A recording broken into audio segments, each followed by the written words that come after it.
Soundings presents an unabridged recording of Murder by the Book, edited by Martin Edwards and read by John Telfer, Julia Franklin, Jeff Harding, Ben Onwukwe, and David Thorpe.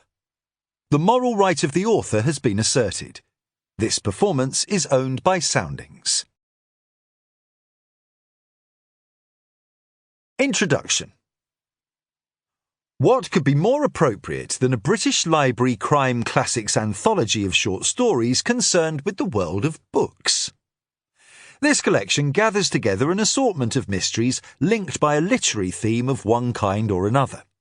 Both readers and authors of crime fiction are likely to be drawn towards bibliomysteries, a word which is unlikely to be found in a dictionary, despite supplying the title for a fascinating monograph by the legendary American editor, publisher, bookseller and bibliophile Otto Penzler. Penzler readily accepted that the term is apt to be defined in a subjective way, and said, "If much of the action is set in a bookshop or a library, it is a bibliomystery, just as it is if a major character is a bookseller or a librarian. A collector of rare books may be included. Publishers, yes, if their jobs are integral to the plot. Authors, tricky. If the nature of their work brings them into a mystery, or their books are a vital clue in the solution, they probably make the cut." The uncertainties of definition make it difficult to identify the first bibliomystery.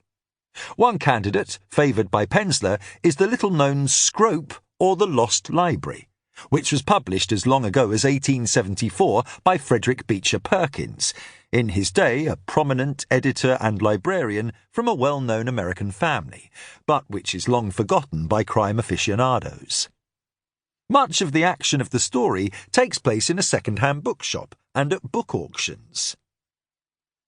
Another early example of this type of story was The First Customer and the Florentine Dante by Fergus Hume, which was included in Hagar of the Pawn Shop, 1898, a collection of puzzles investigated by a female detective, Hagar Stanley. Hagar is confronted by a riddle concerning a second edition of Dante's La Divina Commedia. During the 20th century, the bibliomystery became increasingly popular, particularly, but by no means exclusively, in the United States.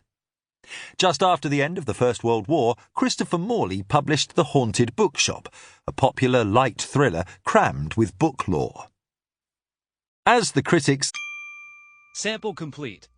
Ready to continue?